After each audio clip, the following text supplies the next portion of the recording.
senhoras e senhores, boa noite. Bem-vindo ao campus Urupema do Instituto Federal de Santa Catarina para a Semana Nacional de Ciência e Tecnologia 2020. Esse ano com o tema Inteligência Artificial, a nova fronteira da ciência brasileira.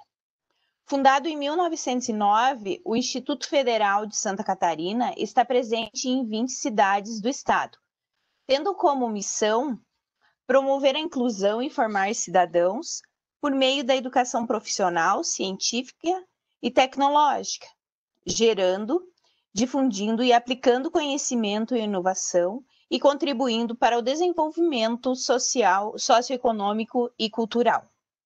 O campus Urupema do IFSC iniciou suas atividades em dezembro de 2010 e, em função das características do município e da região, atua principalmente nos nichos tecnológicos de recursos naturais e produção alimentícia, realizando atividades de pesquisa, extensão e ensino nos cursos de formação inicial continuada, PROEJA fundamental e médio, cursos técnicos em agricultura e administração, cursos superiores de tecnologia em alimentos e tecnologia em viticultura e enologia, cursos de especialização e, em breve, mestrado profissional em viticultura e enologia.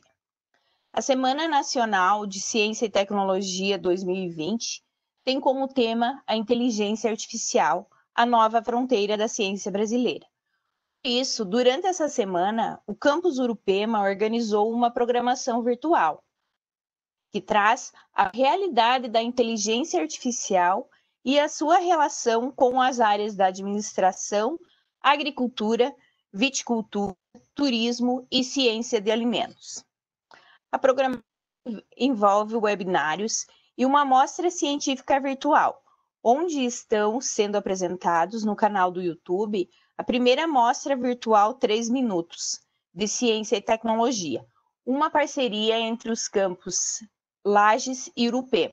Acessem e confiram. A partir deste webinário, os participantes receberão por e-mail um certificado emitido pelo Instituto Federal de Santa Catarina, após o encerramento e envio do relatório do evento, o que deve ocorrer até o final do mês de novembro. Para confirmar sua participação, você deve ficar logado na tela Webex por 75% do tempo do webinário, incluindo o momento das perguntas ao palestrante, e a plataforma registrará automaticamente a sua presença. Ontem discutimos a inteligência artificial e as suas aplicações na indústria 4.0. Hoje daremos sequência à programação com um webinário Agricultura de Precisão como ferramenta de gestão na propriedade rural. Então, damos boas-vindas à professora doutora Gisele Ingrid Gadotti. Gisele Ingrid Gadotti possui graduação em Engenharia Agrícola, mestrado e doutorado em Ciência e Tecnologia de Semente na Universidade Federal de Pelotas, e doutorado sanduíche na Oregon State University. Trabalhou na iniciativa privada e atualmente é professora adjunta na Universidade Federal de Pelotas. Em 2018, criou o Laboratório de Agrotecnologia do Centro de Engenharia da UFPEL. Atualmente é coordenadora da Câmara de Pesquisa e Inovação do Centro de Engenharias da UFPEL. Tem trabalhado nas áreas de ciências agrárias e ambientais. Agradecemos a Gisele a disponibilidade em abordar este tema conosco e informamos que as dúvidas podem ser enviadas pelo chat e os moderadores farão as perguntas no final da apresentação. Então, agora é com você, Gisele.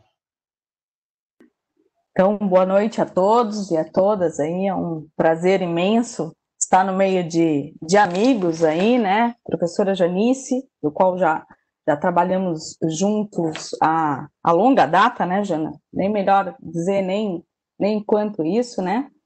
E aos demais colegas, um colega próximo, amigo aí, o William Kellerman, que está cuidando aqui dos bastidores, um prazer. Ontem mesmo assistimos a professora Carolina aqui fazendo Entre Taças e Vinhos com o pessoal do IFE Sul, aqui de Pelotas, né? Então, é um prazer aí estar, então, com o IFE SC Urupema. Mas vamos falar do tema, então, que nos trouxe aqui, né, para esse evento, que é a agricultura de precisão. E vamos tentar contextualizar no sentido de não se aprofundar nesse tema, porque, na verdade, esse tema é bastante complexo, né, e tem muitas situações em particulares, mas, enfim, dar detalhes, então, né, para quem quer conhecer mais, e aí a gente fica à disposição para quem gostar e quiser se aprofundar com esse tema, então, né. Tentando, então, a agregar, né, esse tema com a nossa com os cursos, né, já listados aqui pela professora Janice, vamos falar um pouquinho, então, do conceito de agricultura de precisão, né? Então, e tentar desmistificar vários temas que estão associados, né? A agricultura de precisão, na verdade, é uma ferramenta mesmo, como o nome da apresentação dessa palestra, né? É um gerenciamento que, na verdade, considera, então, a variabilidade, que é algo na agricultura que nós, durante muito tempo, consideramos uma área homogênea, consideramos um talhão homogêneo, né? E a gente sabe, na realidade, né, que mesmo sendo pequeno, né, há variabilidade, né? Então vamos dar o exemplo aí do pessoal da enologia, vitivinicultura, né? Uma área de 1 hectare tem suas particularidades, né? E com isso, conhecendo essa variabilidade espacial e temporal, porque a gente sabe também, né, que durante os anos as safras agrícolas são distintas, e se a gente conseguir tirar proveito, então, dessas diferenças, né, buscar tirar proveito dessas desuniformidades, né, que tragam algo positivo para esse produto final que a gente quer, né, nós vamos conseguir chegar nesse conceito de agricultura de precisão. Sempre lembrando que desde que elas sejam desuniformidades relevantes, né, que tenham uma relação econômica, então, com que o produtor ganhe, né, economicamente, né, porque a desuniformidade sempre terá. A questão toda é o quanto a gente ganha proveito em cima disso. Bem, aí eu trago uma figura para vocês, foge um pouco aqui da área da gente, mas de cana, né? Vejam que isso é um dado de uma colhedora de cana, né? Então, a nossa, deixa eu ver como é que está na tela aqui para vocês, mas imagino que esteja à direita, né? Então, à direita, nós temos um dado já vetorizado, né? E à esquerda nós temos um dado ainda em estado matricial, em estado raster. Então, vejam quão importante é a matemática, né? Nós estamos lidando com uma matemática aplicada, né? Então, a nossa direita, né? Então, o pessoal, quando vê cálculo, quando vê não sei o quê, tem horror disso, né? Mas a nossa esquerda, nós temos uma matriz, uma grande tabela, vamos ser assim bem simplórios, né? Latitude, longitude e produtividade. À nossa direita, nós temos um trabalho, então, matemático em cima disso, a gente vetoriza esses dados, né? E faz, então, esses dados estarem em uma área, né? Não só num ponto. Tendo, então, né, essa modelagem matemática de um mapa. A gente espacializa, então, esse dado, trazendo uma visualização melhor para o produtor. E a gente também se utiliza, então aqui um trabalho antigo, Serra e Magalhães, 2008, com cana, né? Que tem esse sentido do semáforo, né? Para o produtor ter esse sentimento, aonde é o ruim e aonde é o bom. Então, em agricultura de precisão, a gente se utiliza, né, dessas ferramentas matemáticas para trazer, então, essas oportunidades e vejam, né, que a gente tem aí uma desuniformidade nessa área do qual o produtor poderia tirar, então, uma certa vantagem, tá? Mas, né, eu quero trazer um vídeo para vocês e criar aí uma dúvida, né?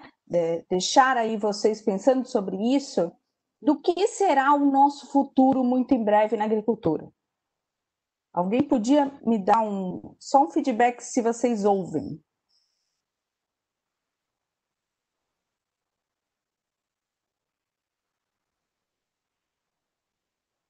Ainda não.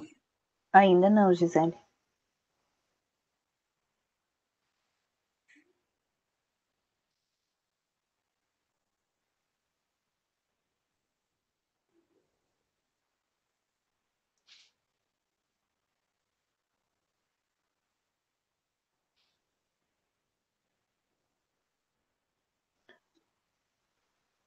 Ele está com som, Gisele?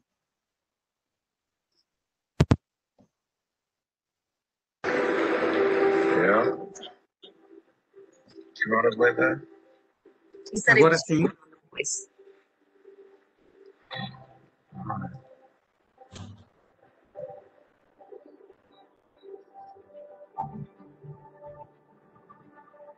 Message from Walker Keane, John Deere dealer. Hey, Drew. Updated and checked your combines remotely. All machines are optimized for harvest season. Message to Walker. That's great. Thanks. Send. Message sent. Kate to the lake. Vou recolocar do início, então, que o pessoal não ouviu do início.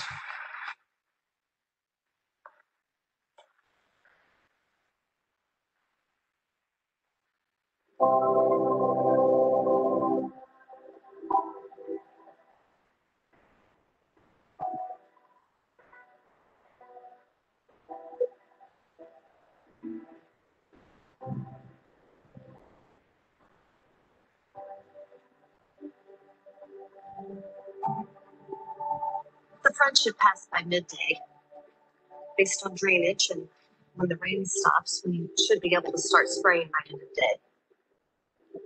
Yeah. You want to play that? He said he was checking on the boys.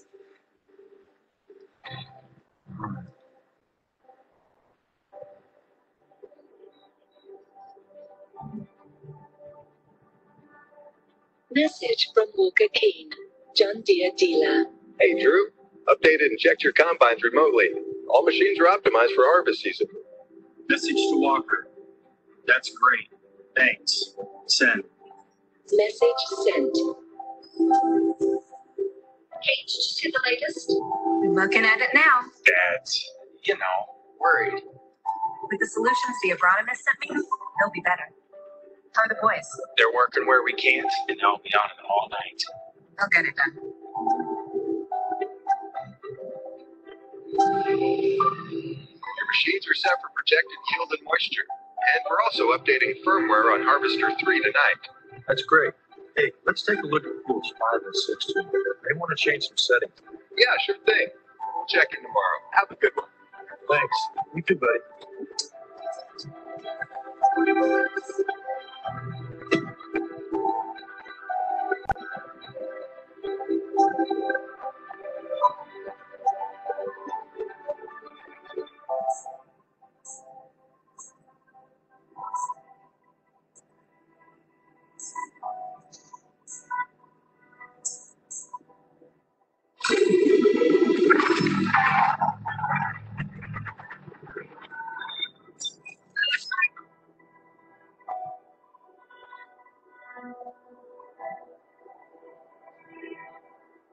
Go to field 5 and aggregate all.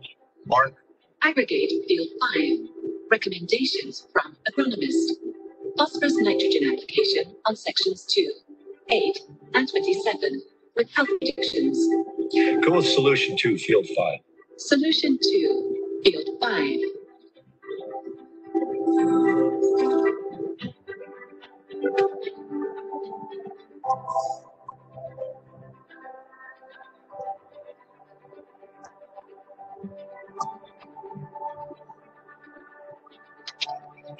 You look great. With the weather, prices are up by 10 cents at the elevator. You want to sell? Yeah. Yeah. Shall we? Let's do it.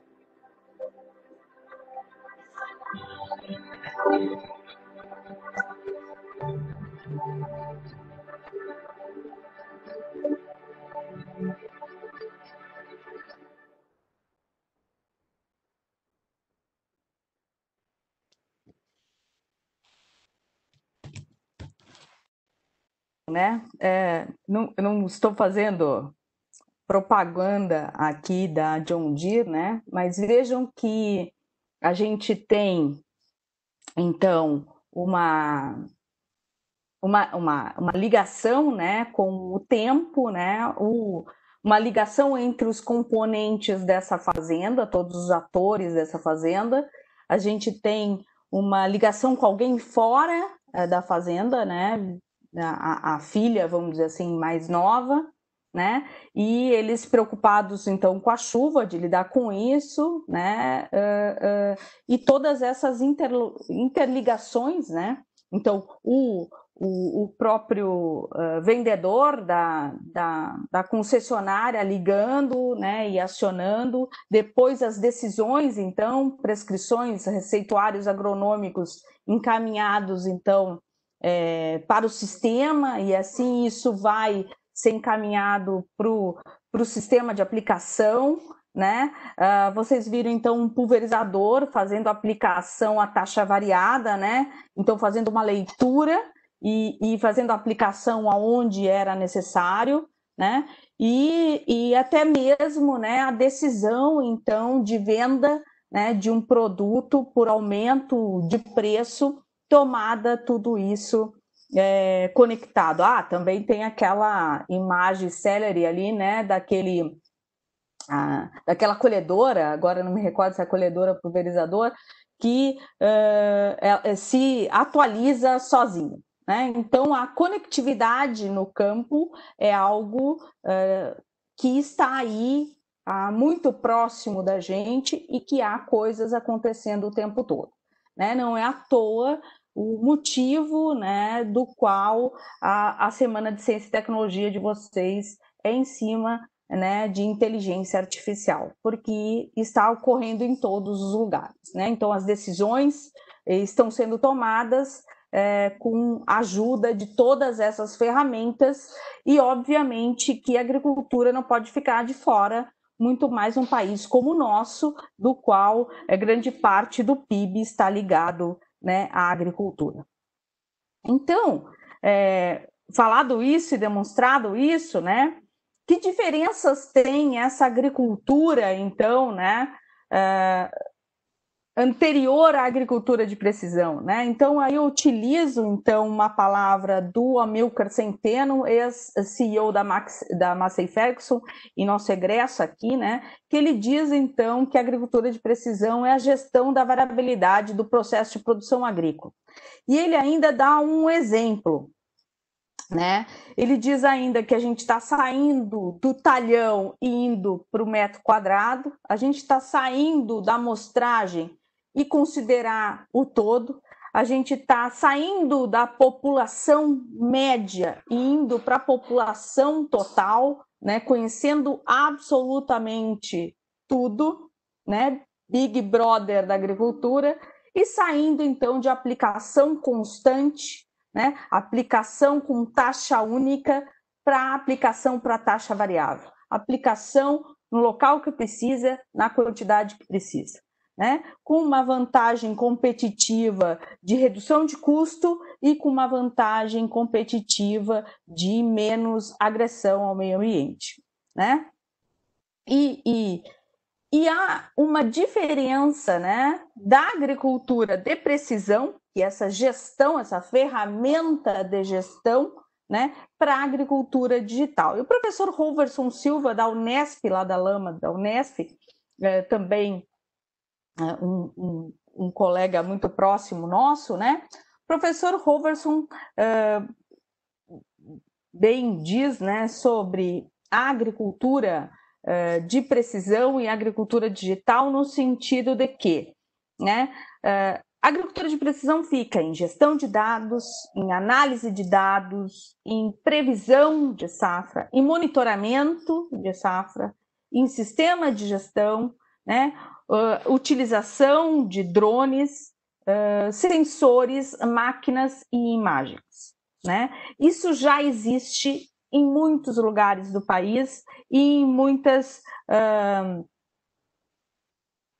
situações, em muitas culturas. Agora nós estamos indo para outro caminho, né? Que é Big Data, que é integrações, que é mobilidade, que é Machine Learning, que é IoT, inteligência artificial em si, armazenamento em nuvem, né? Deep Learning, então ter profundidade de conhecimento desses dados, ter conectividade, que hoje em dia é o que mais nos barra dentro da agricultura, né? A gente não tem sinal de celular, imagine, conexão de qualidade, telemetria, né? Sair do monitoramento para ir para a telemetria e robótica. E isso está cada vez mais próximo. Vejo que a primeira vez, o primeiro vídeo, se vocês tiverem oportunidade, o primeiro vídeo da John Deere foi 2008, 2010, né? Que era o Farm Forward. Procurem depois no YouTube o Farming Forward. E agora eles vêm com Farm Forward 2.0, né? 2.0. Por quê? Porque eles também já estão vendo uma profundidade, né, do tema mais avançado. Bom, com isso, desmistificando esses dois temas, né, a gente vai para exemplos, então, né? Então, eu começo com um trabalho aqui recente de Internet das Coisas na Agricultura, que diz, né, vamos dizer primeiro quem são os autores, né, que são dois indianos aqui, um trabalho bem recente aqui de julho de 2020, né, que diz da Internet das Coisas na Agricultura. E esse trabalho, então, ele comenta, né, que 20% das internets das coisas, né, na agricultura está em cima de monitoramento de campos, 17% está em cima de administração da fazenda, né? Depois disso vem 14% em cima de detecção de doenças, 14% em cima de irrigação e 35% em cima de outros temas. Então vejam que há estudos, né, em cima de Internet das Coisas em várias questões da agricultura, tá? Bom, aí a gente traz também um trabalho do professor Roverson lá da Unesp, né, com a predição usando redes neurais, né, para colheita, então, de capulhos de algodão, né? Então, a gente sabe que há uma perda grande na colheita de algodão, né? Pelo corte, não pode ser muito baixo, a gente não pode sujar essa fibra, né? Porque senão a gente perde muito com esse produto. E então o professor Roverson Silva, lá da Unesp, e os colaboradores já estão trabalhando, por exemplo, com uma colhedora que colete por imagem, né? A gente já sabe que já há colhedoras, por exemplo, que fazem cálculo de impureza, por exemplo, de soja, né, através da leitura de imagem. Então, isso é uma coisa bastante interessante. Bom, também, né, a gente tem, então, um trabalho aqui nosso, junto com o pessoal da computação aqui, né, fazendo o trabalho de internet das coisas, um monitoramento, então, contínuo, né, dentro de um laboratório de sementes, né? Então, vejam que equipamentos não são fáceis, não são tão complicados assim, né? E trabalhos que a gente tem aqui próximo da gente, do qual eu participei junto com o pessoal da computação aqui nossa. Bom, dando esses exemplos, né? Eu trago exemplos mais de campo, e aí vou trazer aqui, então, vários exemplos. Este, então, por exemplo, é um trabalho nosso aqui, né, com produção de semente de trigo, atributos de solo. Vejam que o que eu quero aqui trazer com vocês, né? A gente está vendo aqui essa variabilidade espacial, por exemplo, né, de argila, de areia, né, de diferença de penetração desse solo, né, e com isso a gente vê que essa área tem uma variabilidade do qual a gente deve trabalhar e deve entender, né? Então vejam que a resistência à penetração, né, dependendo da sua profundidade, é diferente também, né? Então, tendo mapas, a gente consegue entender aonde nessa área, né, está sendo prejudicada, e aí, então, vamos finalizar com isso depois, ter esse dado, gerar uma informação com esse dado e fazer com que esse dado seja tomada uma decisão com ela. É isso que a agricultura de precisão vem a trazer, então, para o produtor, né? Esse dado não pode ficar na gaveta, né? Ele tem que ter um direcionamento, uma tomada de decisão. Como toda ferramenta de gestão, ele é um ciclo contínuo, né? A gente capta esse dado, né?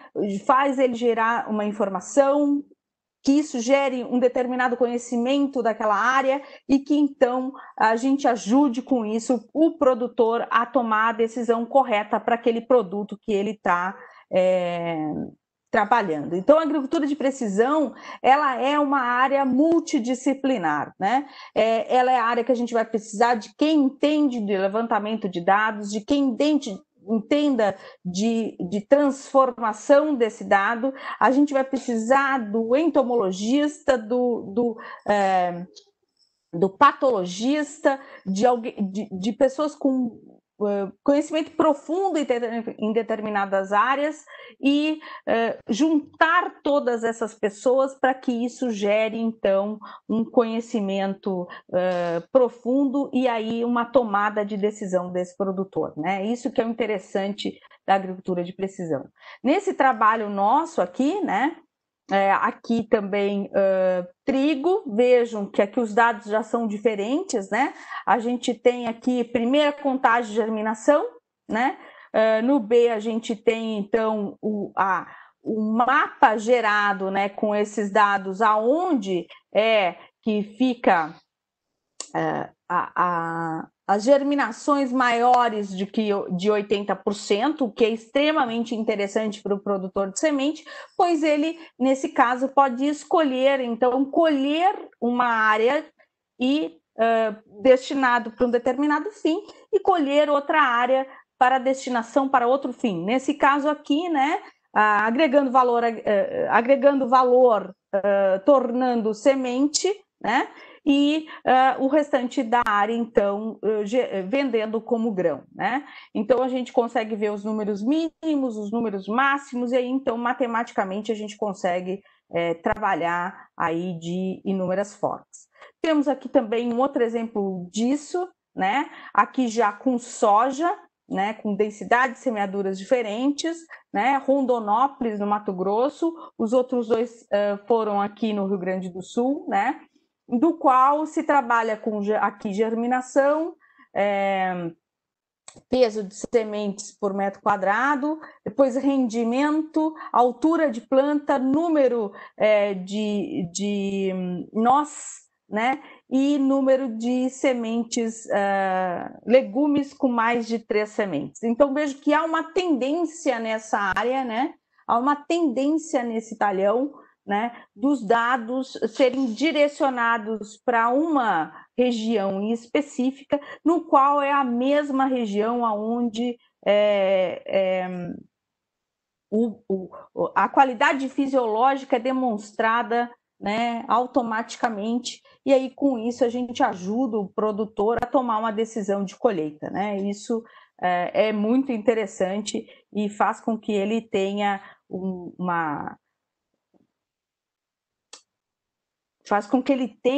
uma geração de valor já no campo e não, né, dentro do beneficiamento, né? E isso é algo que traz renda, né, receita e qualidade com muito mais tempo. Aqui a gente tem um trabalho, por exemplo, da Viviane Terra aqui, né? Pêssego, isso é pêssego, né? Então, uma área muito pequena, tem 1 hectare, tese de doutorado da Viviane Terra, do qual eu acompanhei ela no finalmente, a gente tinha um aluno nosso da engenharia agrícola aqui acompanhando com ela, e ela conseguiu aí, o que a gente quis trazer aqui com vocês, né? Vocês vão dizer, vocês estão falando de soja, de trigo, colhedora, produtor grande, né? Áreas enormes, né? Aqui tem menos de 1 hectare, produtor de pêssego que faz colheita manual, aplicação manual. Como é que esse produtor vai ganhar com isso ou não, né? Então a Viviane fez um trabalho sensacional junto com a Embrapa Clima Temperado aqui de Pelotas, do qual ela conseguiu destacar que nessa pequena área, né, havia 3 regiões homogêneas, né? Que está aqui destacada em 1, 2 e 3. Então, ao invés de, né, ela fazer uma aplicação em taxa variável, ela conseguiu unir essas, ou dividir mais essa área, e aí, com isso, fazer aplicações determinadas para aquela área, né? Então, trabalhar com regiões menores e cada vez considerando que a variabilidade é a menor possível e com isso ganhando em qualidade de produto final. Aí ela fez peso, brix, tamanho de fruta, tamanho de caule, ramos, ramificações, um trabalho muito complexo e muito interessante da Viviane Terra e do Carlão aqui na Embrapa Clima Temperado. Aqui tem mais um trabalho, né, mas também relacionando, então, a distribuição, a variabilidade espacial, então, né, no potencial de armazenamento, né, então já estamos falando aí até 90, 120 dias depois, e a gente consegue, então, associar, então, por exemplo, né, percevejo, dano por umidade, proteína, né? Então, vejo se a gente conseguisse isso antecipadamente, né? A gente já sabe como armazenar esse produto, né? E a gente já poderia segregar esse produto na armazenagem, né? Sabendo aonde encaminhar esse produto e para que, então, a destinação de produto final deles. Então, faço uma associação com o produto que vocês trabalham, né? Isso que é o interessante. Bom, falamos de agricultura de precisão. Eu vou falar um pouquinho de pecuária de precisão também, porque e Santa Catarina, né, é um lugar onde temos muito essa consorciação, né, da agricultura com a pecuária, então achei interessante continuar trazendo esse tema para vocês, né? Então a pecuária de produção vem nessa mesma analogia, né, dito pelo Watts lá em 2008, né, que é o manejo da produção animal com uso e engenharia de processo, né, principalmente sensores inteligentes para aumentar, então, essa produção animal, né? E aí, Carvalho, 2009, vem comparando, então, como é que é a pecuária tradicional, vamos dizer assim, né? E a pecuária de precisão. Então, vejo aqui, né? A gente continua fazendo controle e monitoramento, só que a gente não, a gente subjuga muito a heterogeneidade. A gente faz um lote de bezerro, a gente faz um lote na granja de frango, a gente sempre considera isso em lote. A gente sabe que animais não existe lote, né? Então, a gente tem que tentar otimizar essa heterogeneidade, né?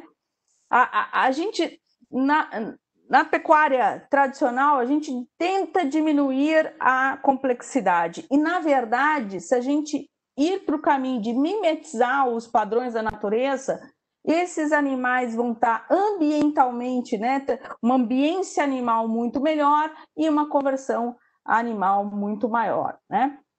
Na pecuária tradicional, a gente tenta maximizar o lucro, né? E, na verdade, a gente deveria otimizar, né, a eficiência desses recursos propriamente dito. É isso que o Carvalho et al. 2009 diz, né? Mas o Daniel Costa aqui, usando uma figura do Watts, né, nesse mesmo trabalho lá de 2008, né, o que a gente precisa? A gente precisa receber essas informações, esses inputs, né, do ambiente, da nutrição, nesse processo biológico, que a gente pode dizer aqui tanto planta como animal, e isso vai gerar, então, outputs, né? Que vai ser comportamento, fisiologia, crescimento, muitas vezes temperatura do animal, umidade, né? Conversão alimentar, movimento, né? Então, a gente precisa ter sensores para captar tudo isso, né? E obviamente que a gente tem que entender isso primeiramente para fazer uma técnica de modelagem de dados, que aí vocês aí estão craques agora, né? Então, todas as ferramentas de mineração de dados, de internet, de inteligência artificial, e com essa técnica de modelagem de dados, então, a gente tem um modelo de processo que, com a entrada de dados de sensores, então, vai nos dizer, então, vai nos prever determinadas coisas, e a gente prevendo, a gente pode ter atuadores, né? E aí abrir uma janela, fechar uma janela, a gente pode criar um ambiente melhor para esse animal ou não, né? A gente pode mudar a nutrição desse animal e então tomar decisão, né? Ajudar então o produtor a tomar uma decisão quanto a isso, né? Essa é a ideia. Então, cada vez mais isso vai ocorrer cada vez mais próximo da gente. Então, veja aqui, eu trago um exemplo lá do Daniel Costa, né? Que é, então, aqui caprinos, né? Porque no Nordeste eles trabalham muito com caprinos, do qual eles criaram lá na universidade, o Daniel criou, né? Então, com os demais colegas aí, um dispositivo eletrônico para monitoramento de batimento cardíaco e temperatura cutânea. Com isso, né? Eles fazem, então, uma estimativa se esse animal, né, está tendo um desconforto pelo ambiente através da temperatura, a conversão alimentar dele vai ser menor, e aqui a conversão de leite também, né? Então, isso faz com que a qualidade do produto final não seja, ou os custos serão aumentados. Então, com isso, a gente pode atuar para dar uma qualidade ambiental, né, maior para esses animais, né? E aqui embaixo, né, a gente tem aqui ele fez uma comparação com termografia, imagens térmicas, né? E o equipamento, então, de monitoramento de medida cardíaca, né? E temperatura, e os dois deram muito equivalentes. Então, ao invés de ter uma tecnologia muito maior, por exemplo, que é imagem, né? E todo o processo de dispositivo e de tratamento dessa imagem, ele com um sensor muito mais simples, está mostrado aqui em cima, está patenteado esse sensor, consegue ter esses dados também com bastante fidedignos, né? Então vejam que interessante. Então isso está próximo da gente, né? Produtos brasileiros, então não é só a John Deere, né? Porque muitas vezes a gente dá um exemplo da John Deere e aí então fica um exemplo um tanto falho, né? Colegas bem próximos aí da gente, né? Com isso então, né? Quero dar não quero só falar, quero tirar as dúvidas de vocês também aqui, né?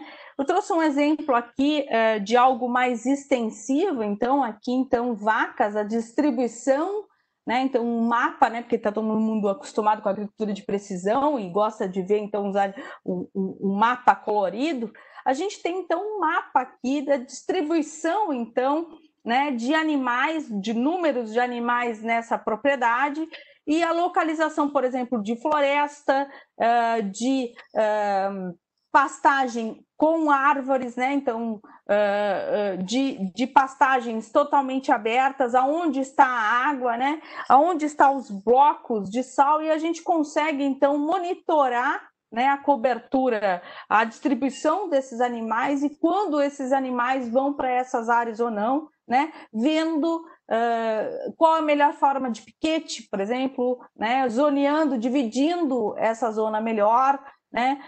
Qual que é a alternativa de manejo adequado ou de uso, por exemplo, de pastagem. Então vejam que interessante também esse conhecimento espacial desses animais, né?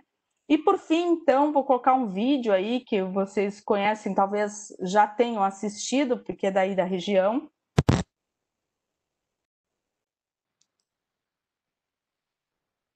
Estamos em um dos aviários mais modernos do país, o orgulho da família Schutz. Ventilação e temperatura controladas, pesagem em tempo real, monitoramento de CO2 e amônia, paredes e telhados térmicos de última geração. Tudo para garantir o bem-estar das milhares de aves. Mas nem sempre foi assim. Ivo Schutz havia desistido de produzir aves. A rotina dura e com pouco retorno levou o produtor rural para longe do campo e dos sonhos. Não era mais viável. Tudo manual. A ração vinha, colocava num silo de madeira na metade do aviário e distribuía puxava com carrinho e colocava nos comedouro manual. Praticamente de noite que a gente não dormia. Ficava na volta dos pintinhos ali porque tinha que cuidar da temperatura, né? Eu parei porque um aviário de 50 metros não era mais viável. Daí eu decidi ir para a cidade. Hoje, pai e filho dividem conhecimento e experiência. O pai de volta para a avicultura e o filho que não pensa mais em deixar a atividade. Tecnologia que une gerações, diferentes idades e o mesmo foco. A tecnologia era um pouco distante de nós. A gente só tinha acesso pela internet e reportagem de outros países. E daí no final do ano passado, essa tecnologia chegou mais próxima de nós. André estudou muito, pesquisou as tecnologias que estavam disponíveis nos aviários mais modernos e implantou tudo na propriedade que fica em Modelo, oeste de Santa Catarina. E fiquei 7 anos na cidade e daí a evolução chegou. A gente vinha passear de volta no interior e via que a evolução estava chegando aí para valer. Na verdade, o controle é 100% do ambiente, tanto com temperatura, umidade, CO2. Para a questão de resultado do animal, a gente consegue dar o conforto que a ave precisa, né? A necessidade que a ave precisa, a gente consegue regular e está oferecendo para o frango, né? Só neste aviário estão alojadas 38 mil aves que chegaram aqui com um dia de vida e vão ficar prontas para o abate aos 42 dias. Essa velocidade de crescimento tem muito de melhoramento genético, de nutrição, mas também tem tecnologia para o controle do ambiente, do bem-estar animal, da alimentação e também da luminosidade, que influencia no estresse das aves. Um sensor para controlar o CO2, produzida pela respiração das aves, dispara o alerta quando os sensores registram qualquer alteração. O estresse térmico das aves é monitorado 24 horas desde os primeiros momentos. E o controle da luminosidade garante menos arranhões provocados pela agitação. Aves calmas comem melhor e ganham peso no tempo esperado. Estas têm 21 dias e vão começar a engordar a cada dia. Quando os pintinhos chegam aqui, precisam de 32 graus de temperatura. Sentem muito frio. À medida que crescem, o metabolismo rápido e a alimentação com muita energia gera calor. As aves passam a ter conforto com a temperatura ao redor dos 18 graus. E para controlar tudo isso, nada de acordar de madrugada e mover cortinas. Aqui o sistema é 100% automatizado. Todas as variáveis controladas por um painel. Fernando Gnoato, diretor técnico da empresa de tecnologia, explica como todo esse aparato de fios, painéis e software muda a vida do produtor. Tudo que acontece aqui, a gente manda para a plataforma web. E aí ele tem acesso remoto a essa granja. Então, de onde ele estiver, ele vai visualizar essas informações e com um tempo muito mais rápido do que ele vir na granja de vez em quando, olhar o que está acontecendo, ele pode estar recebendo alertas ou visualizando direto no computador, no tablet ou no celular o que está acontecendo. Então, a pequena variação que acontece já sinaliza em amarelo ou em vermelho, se for uma situação mais grave, e essa tratativa dele é bem mais rápida e não ocorre perdas com isso, né? Então, ele tem uma segurança na criação muito maior e tem um rendimento muito maior porque ele diminui os níveis de perda por uma variação de temperatura. Ele corrige o problema antes que seja crítico.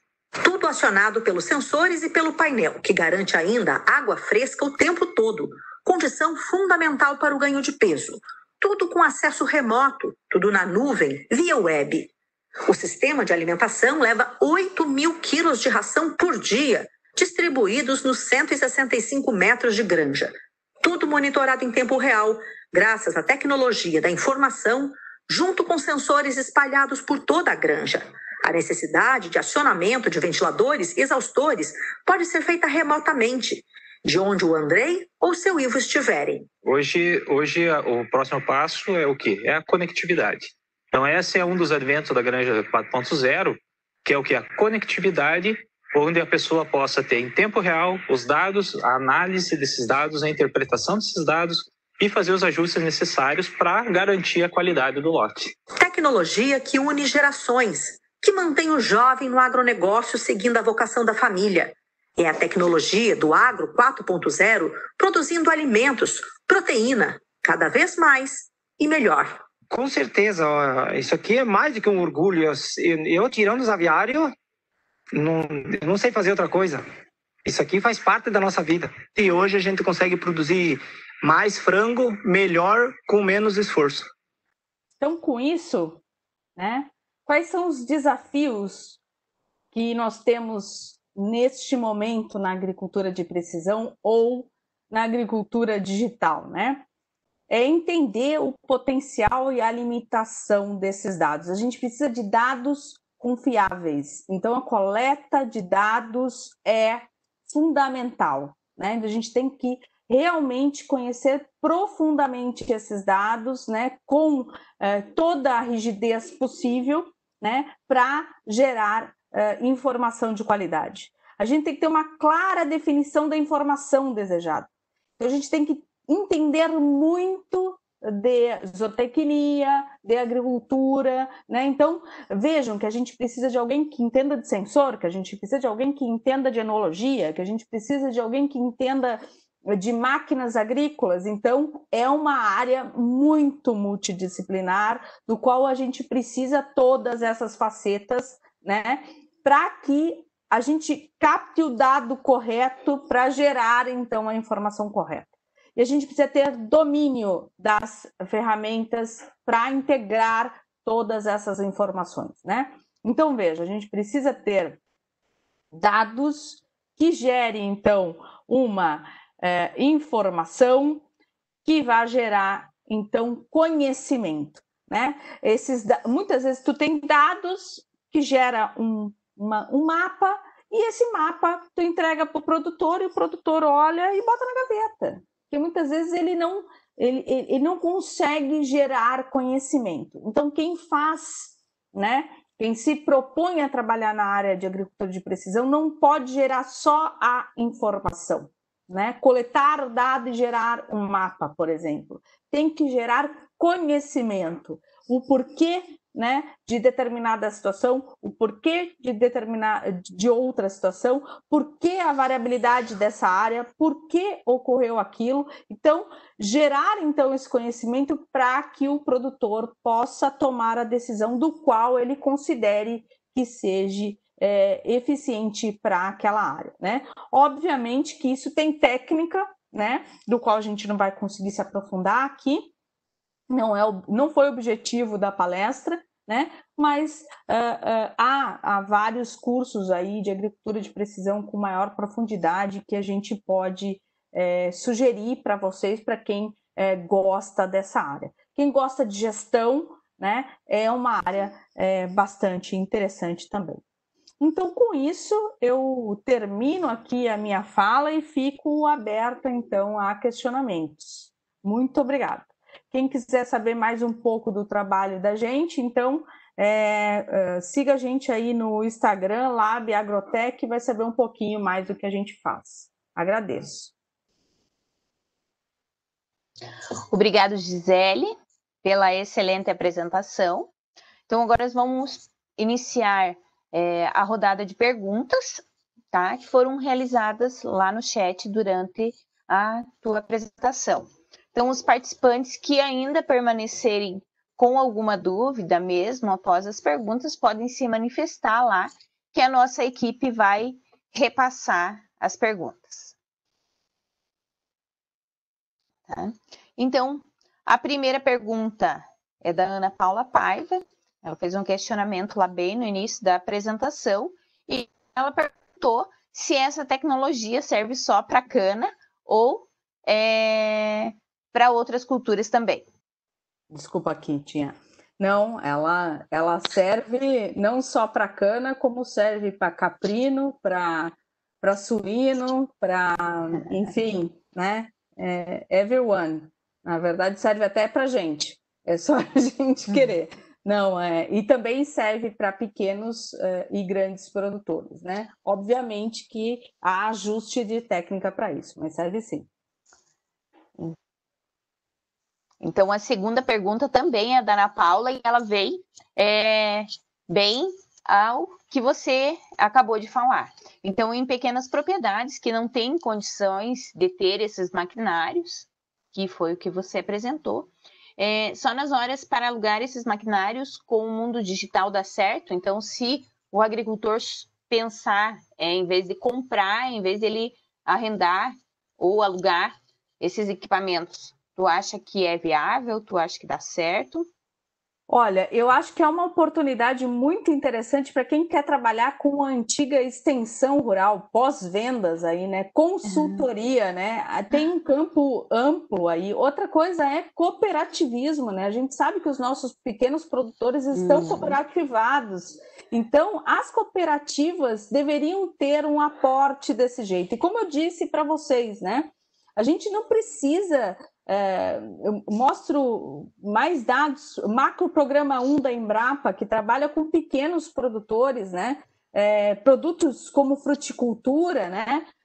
Que trabalham com pequenos produtores. A gente não precisa ter uma colhedora tecnológica, a gente tem equipamentos pequenos, manuais, que fazem esse levantamento. Se a gente for ver a amostragem de solo, por exemplo, né? Ela ainda é feita com a amostragem manual do solo, obviamente que com muito mais amostras do que era antigamente. Então, dá para fazer sim para pequenos, a questão toda é o produtor ver que é um investimento, porque pense, né? O produtor tem lá, por exemplo, 1 hectare de pêssego, né? E aí tu diz para ele, olha, o senhor vai precisar de uma amostra de solo, custa R$150 a amostra de solo. Aí depois eu disse, não, seu fulano, nós vamos precisar aí, né? São 3 regiões homogêneas, que nem o exemplo que eu disse, e nós vamos precisar, então, de no mínimo aí, quem sabe umas 6 amostras. Então, são 6 vezes 150. O produtor vai dizer, mas isso custa caro para mim, mas isso é um investimento ao futuro. Então, a gente vai ajustando isso, né? Essa precisão vai sendo ajustada também ao quanto o produtor quer investir, né? Mas a possibilidade é tanto para pequenos como grandes. Essa é a ideia, porque é uma gestão. e gestão não tem tamanho. Seguindo, mas a Ana Paula também ela tinha feito um comentário em relação à parceria da tecnologia, da informática, com a engenharia e com a agronomia, e depois ela acabou perguntando se, na sua opinião, você acha que essa parceria ela dá certo, se essa parceria existe. Olha, eu acredito que a ciência ela só avança quando a gente quando a gente é disruptivo. O que eu quero dizer com isso, né? A gente só aumentou a agricultura na hora que a gente trouxe coisas da medicina para a agricultura. A gente só ampliou a agricultura quando a gente trouxe coisas de fora da agricultura para dentro da agricultura. Se a gente for ver, processamento de grãos veio da mineração, né? O mapeamento aí de agricultura de precisão veio da mineração, né? Então, trazer a internet das coisas ou o processamento digital de imagens, que era uma coisa do sensoramento remoto, por exemplo, para meteorologia, trazer para a agricultura é disrupção. A gente tem que ser disruptivo, né? Obviamente que inovação, a gente pode ter uma inovação de incremento, né? Mas a gente só vai ampliar a ciência se a gente for disruptivo. Então a gente vê sim muita gente da área de engenharia na agricultura, né? A engenharia agrícola é uma engenharia da agricultura, mas a gente vê gente da eletrônica, a gente vê gente da mecânica, do controle de automação, e a gente tem visto muita gente da computação na agricultura. Vejam startups aí, né? Nessas grandes regiões agrícolas, como, por exemplo, Piracicaba, Campinas, né? Todas startups ligadas à agricultura e com muita gente de outras áreas, né? Muita gente mesmo. Por quê? Porque o pessoal da agricultura tem emprego, o pessoal da agricultura tem muita oportunidade de trabalho e tem muita coisa para fazer na agricultura. E essas áreas, então, vê a agricultura, né, o PIB do país, precisando de suporte tecnológico e vindo para dar esse suporte também. Então, a gente precisa, né, do agrônomo, do enólogo, do zootecnista, do administrador, do gestor, né? A gente precisa do mecânico, então a gente precisa dos vários níveis, desde os técnicos aos tecnológicos, à engenharia, né? Só com toda essa união é que a gente vai avançar. Quanto cada vez mais a gente tiver tecnologia na agricultura, a gente vai conseguir ampliar, né, a nossa capacidade produtiva com menor área, né? E para isso, então, a gente precisa sim, né, de ter essa ligação com as outras áreas. Mas veja, a gente tem que saber pedir, né? Então, a agricultura tem que saber pedir para o cientista da computação, a agricultura tem que saber pedir para essas outras áreas, e muitas vezes a gente não sabe pedir, né? Então, a gente tem que entender que modelagem matemática, né, que a matemática está vindo para ampliar aí os nossos horizontes, né, de uma forma como nunca antes a gente tenha visto, né? Então, e com bastante dados. Se vocês pensarem aí numa colhedora, né, uma colhedora aí por dia ela tem terabytes de dados sendo gerados, né? E isso, trabalhar com todos esses dados, não vai ser alguém da agricultura que vai fazer isso. Muitas vezes vai ser um minerador de dados que vai ser um técnico de computação ou um cientista da computação, né? Então, ou alguém da engenharia propriamente dito, mas a gente tem que saber como pedir esses dados, né? Então, sim, eu acredito que tudo isso vai estar na agricultura. Até porque, né, me permite prolongar essa pergunta, a pandemia demonstrou para o pessoal da cidade que o bom tá para fora, né? Como se diz aqui no Rio Grande do Sul, né? A pandemia mostrou, né, que quem ficou no campo foi muito mais feliz e muito menos recluso do que quem ficou na cidade que não podia abrir a porta. Então, eu acho que tem muita gente querendo ir para o interior. Ok, deixa eu ver a próxima pergunta. Também foi da Ana Paula. Tá? E ela usou exemplo, então, de quando um animal foge ou é roubado, se os brincos que estão anexados e registrados no sistema operacional da propriedade, se eles são importantes para fazer o rastreamento e encontrar esse animal. Sim, muito provavelmente, né? Bom, aí depende da tecnologia que está dentro desse brinco ou desse colar, né? Então, o brinco propriamente dito, hoje em dia, ele tem ou é QR Code ou é outra notificação. Então, teria que passar por um leitor QR Code para isso, né? Mas os colares geralmente têm GPS incluso. Então, é Big Brother, a gente acha facinho, é que nem celular. Com certeza encontramos. Eu não sei bem ao que a Ana Paula se referiu ali na pergunta, mas se for aquele brinco comum, que normalmente é a Cidasc que bota aqui na região, não, né? Só se for, como a Gisele falou, se tiver um sistema de rastreamento. O Cleiton, então, ele colocou que para todas as ferramentas e a gestão necessária, ou se levar um levantamento de dados e a sua sazonalidade, ele quer saber, então, quanto tempo as informações de lote pode gerar boas decisões para o pequeno produtor que usa a agricultura de precisão. Então, muito boa pergunta, Cleiton. A questão toda está em cima de processamento de dado, né? Então, vejam, né? Muitas vezes, né, os dados são gerados, e aí a gente está no problema da técnica da análise, tá?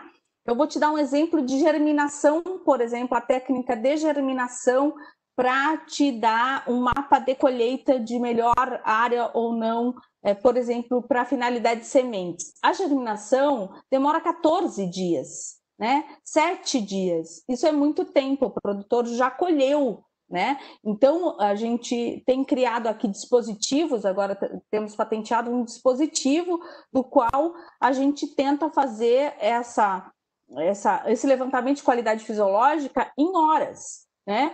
Para que alguém de manhã, né, faça essa coleta e de tarde o produtor, então, vá colher, gere esse dado. Então, manusear o dado, dá para, dependendo do volume de dados que tu tem, dá para manusear um dado em poucos minutos, na verdade, né? Se a gente tiver a internet das coisas, então, isso vai ser instantâneo desde que a gente parametrize ou desde que a gente tenha já um modelo matemático previsto, por exemplo,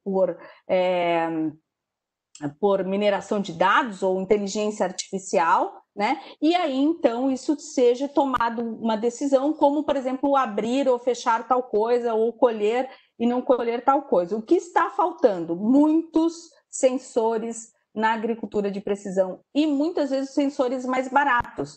Por exemplo, um sensor de umidade de solo a R$2.000, um tensiômetro a R$2.000, né? Se a gente tem aí que colocar 30 tensiômetros, é muito caro ainda, né? Então, há coisas que a gente tem que baratear. Mas, por exemplo, né, imagem de satélite, fazer um índice de vegetação via imagem de satélite, hoje em dia, imagem de satélite é de graça. Satélites com definições muito interessantes que a gente pode tomar decisões baseado nisso. Então,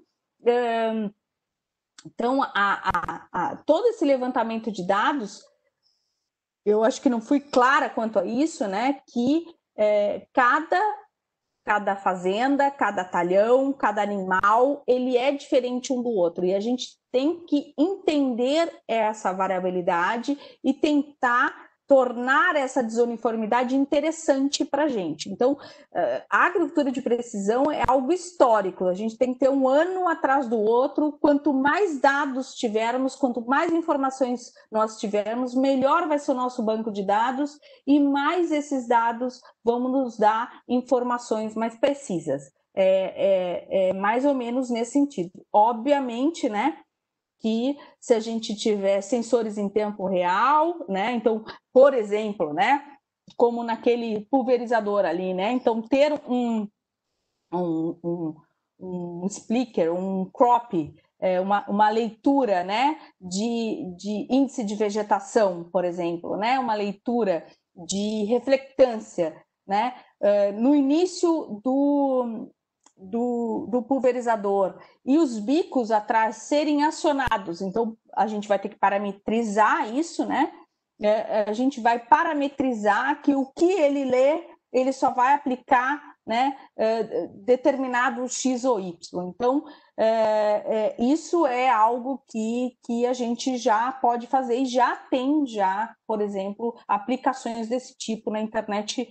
Posso mandar inúmeros links para vocês disso, né? Mas, por exemplo, a gente tem que entender, vejam a movimentação dos gafanhotos, né? Essas complexidades que tudo isso está gerando, né? Então, o monitoramento dos gafanhotos, né? Saber predizer aonde eles iam parar ou não, isso foi feito, né? Isso foi feito com bastante precisão. Então, a gente tem dados e resultados muito factíveis. A questão toda é que a gente precisa de mais consumo para baratear esses produtos, né? E a gente precisa cada vez mais novos sensores, que é diferente de sensores de cidade. Fazer um sensor para ligar ou desligar uma cafeteira é completamente diferente de fazer um sensor que vai estar lá na chuva, no barro, né? No calor, no frio. Né? Então, a gente precisa de sensores que sejam a realidade da agricultura, e muitas vezes isso, né, a turma da engenharia eletrônica não vai conseguir nos dar. Então, a gente tem que solicitar também de uma forma que seja mais adequada. Né? Esse é o meu entendimento. Não sei se eu não respondi as perguntas, por favor, né, o Cleiton me diga aí. Eu acho que depois foi a Marina, né? E quantas e quais etapas a agricultura de precisão é feita? Bom, depende, a gente precisa coletar esse dado, a gente precisa gerar, então, modelar, né? Que pode ser um mapa, que pode ser um modelo, por exemplo, fisiológico, né? Depois disso, então, veja, a gente precisa de muito dado, né, para, por exemplo, fazer modelos matemáticos seguros, né, e com muita informação. Então, é muito fácil, por exemplo, tu escanear um rosto de uma pessoa se a gente tem milhares de rostos na internet ou no Facebook para fazer, né? Mas ter o mesmo inseto no mesmo lugar, na mesma região, é completamente distinto. Né? Então, vejam, e muitas vezes quem vai tirar foto de inseto? Né? Então, precisamos de fotos de insetos na internet, precisamos de foto de folhas doentes na internet, precisamos de dados, por exemplo, de sensores com dados, né? Então, sensores barateados, como esse, por exemplo, dos caprinos, do professor Daniel Costa, lá da Univasf, né, que é um sensor super barato. Então, cada vez mais os colares, né, para animais de grande porte está cada vez mais barato. Né? Então, isso vem facilitando. E eu acredito também, né, que a gente vai ter políticas públicas quanto a isso também. Né? Então, as etapas são 3 ou 4, mas deveria ser todos os anos realizadas. Né? Isso e com isso, então, a gente criar esse cliente fiel. Né? A gente não deveria cobrar do produtor, por exemplo, por atendimento. Né? A gente deveria cobrar do produtor por produtividade, por exemplo. Né? Então, se a gente fosse consultor, por causa disso que eu acredito, né, que o trabalho para pequenos produtores por cooperativas seria o mais interessante, né, porque a cooperativa como um todo ia ganhar, né, e a estrutura ia ser única atendendo vários produtores. Né? Então, um coletor de solo pneumático para toda a cooperativa. Né? Então, isso seria bastante, a meu ver, barateava os custos grandemente. Né? E com isso a gente teria todas essas etapas sendo feitas todos os anos. Opa, Desculpa. Oi, professora Gisele. Oi. A Janice caiu aqui. Eu vou fazer Nós tivemos um comentário do Cleiton ali, que fala que realmente os custos inviabilizam muitas aplicações ao pequeno produtor. Não sei se você gostaria de fazer algum comentário. Ele fala que o rastreamento da carne de gado em todas as cadeias até chegar ao consumidor eleva o valor da carne. É um comentário final ali do Cleiton, né? Sim, Cleiton, todo custo é custo, né? É por causa disso que a gente tem cada vez mais cursos, né, ligados ao agronegócio nesse sentido, porque a gente tem que minimizar custos, né? Mas vejam que isso é investimento, não é custo.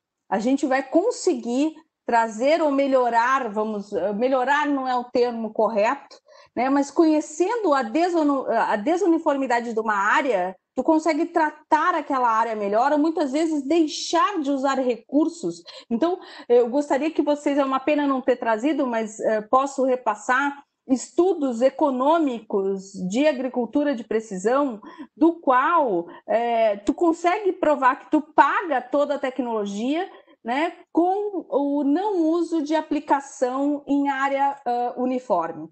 Né? Então vejam que interessante, eu deixo de aplicar produto, pago ainda o custo de toda essa tecnologia, né? E ainda saio no lucro, né? Então vejam que interessante, só sabendo aonde aplicar, né, e a quantidade certa a aplicar, porque quando a gente trabalha com taxa fixa, né, a gente sempre superestima, né? Porque tu vai ter dados abaixo e dados ao superior, e a gente trabalha com a média. Então a gente vai ter coisas que a gente não deveria tratar que a gente trata, e a gente vai ter coisas que a gente deveria tratar a mais e que a gente não trata. Então saber, né, o dado, né, o potencial desse dado é muito, para mim, né, é custo, investimento, né? Então, acho que mas é a minha maneira de ver, né, Cleito? Isso, com quem lida com isso, parece um pouco de venda. Então, acho que um passinho de cada vez, quando a gente conhece a tecnologia, a gente vai vendo se a gente pode ou não trabalhar com ela, né? A Verusa tinha perguntado, então, né, rastreamento de gado. Rastreamento é uma coisa, agricultura de precisão é outra. Obviamente que quando tu tem um sistema de agricultura de precisão, tu consegue ter também rastreamento, né? Principalmente em animais, porque você está trabalhando com os animais individualmente, vamos dizer assim. E obviamente que é o mesmo papo do Cleiton. Tem custo. A questão toda é que a gente não pode, a gente tem que fazer, só vale a pena se a gente trazer valor agregado. Eu falei várias vezes, valor agregado. A gente tem que pegar, esse gado não pode ser um gado qualquer, tem que ser um gado que a gente agregue valor, né? Senão ele vai ser um custo, né? A mesma coisa é na lavoura, né? Tu tem que agregar um valor a esse produto. Então, esse vai ser o melhor vinho, né? Vai ser o blend tal. Esse vai ser o melhor vinho tal. Esse aqui, né? Esse animal vai ter marmoreio de carne. Esse eu vendo para prêmio. Esse eu vou fazer. Esse eu faço novilho precoce. Esse eu não faço, tá? Esse vai ser o peru do Natal. Esse vai ser o que... Então, a gente tem que agregar valor. Agregação de valor, justamente, né, para isso virar investimento, né? E no pequeno produtor, isso, para mim, vem cada vez mais forte. Porque se a gente tem a agregação no pequeno produtor sem ter escala, a gente tem que ter agregação de valor. Porque se não tiver escala, ou se não estamos associados ou cooperativados, a gente não tem escala, né? E sem escala a gente não consegue, então... a gente não consegue vender, né, um preço que pague os nossos custos. Então, é verdade, Verusa, a gente tem que que ter conhecimento para agregar valor. Esse é cada vez mais o pensamento, né? Tá? Vamos ver se tem mais perguntas aqui. Tecnologias mostradas na granja tem outros animais? Tem, por exemplo, vacas de leite em Minas Gerais. Tem um vídeo do Globo Rural muito interessante, né? Do qual tem controle total do leite, produto final. Então, a agricultura de precisão dá para fazer lá no ovinho, dá para fazer lá no suco, dá para fazer lá no leite, e isso ser... e trazer, então, esse dado para o animal para que a gente tenha, então, agregação de valor. Tem também isso, né?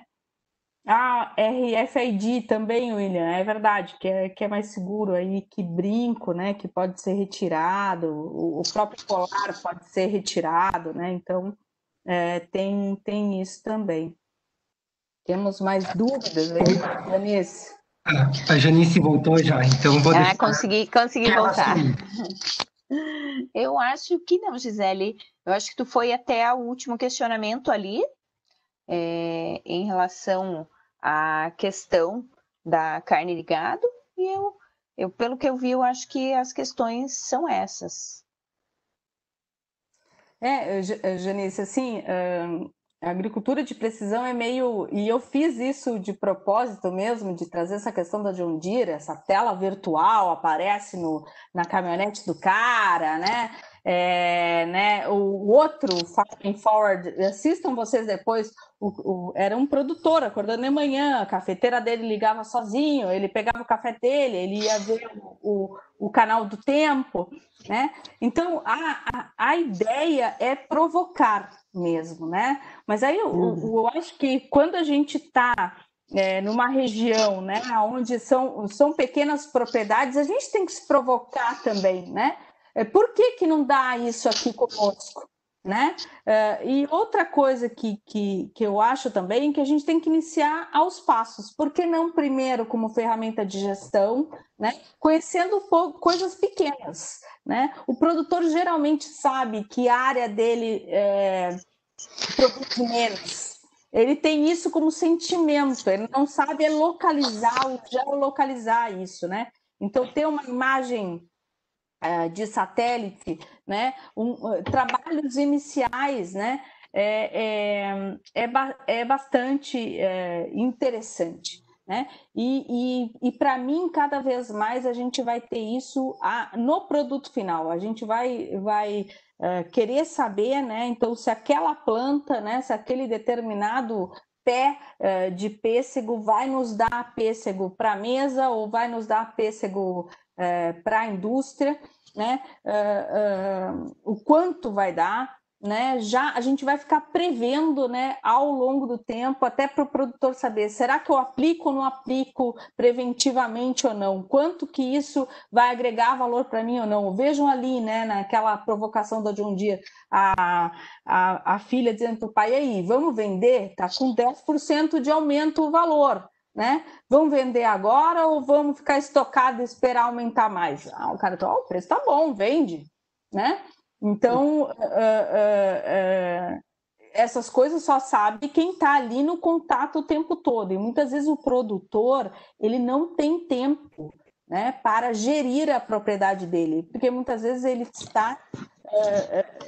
ele é mão de obra da propriedade. Então, a gente, como técnico, como tecnólogo, como engenheiro, né, a gente que está aí atuando na área da agricultura e pecuária, a gente deveria ser o suporte para esse produtor, né, para que ele tome a decisão um produtor rural é um trabalho de alto risco, né? Altíssimo risco. A qualquer momento ele pode perder tudo, absolutamente tudo. Então ele tem que errar o menos possível, né? E com janelas de semeadura menores, com colheitas cada vez mais rápidas, porque tem que entrar outra safra ou porque vai chover e vai cair tudo. A gente tem que ter um domínio. A natureza, a gente não vai ter domínio da natureza, mas a gente tem que prever esses nossos inputs têm que ser muito verdadeiros para a gente ter uma modelagem aí o mais próximo possível da realidade. É isso aí. Uhum. Agradecemos, então, a resposta de todos os questionamentos e, mais uma vez, então, agradecemos a Gisele pela sua palestra e pela disponibilidade em participar da Semana Nacional de Ciência e Tecnologia do Instituto Federal de Santa Catarina, do campus Urupema. Agradecemos também a todos que acompanharam esse webinário. Aguardamos todos para os webinários de amanhã, com o tema Inteligência Artificial para auxiliar o turismo pós-Covid e geoprocessamento, aplicações na vitivinicultura. As inscrições, então, podem ser feitas ainda até amanhã no site do evento até às 11 horas da manhã. Então, um bom descanso a todos, boa noite e até amanhã. Boa noite, prazer.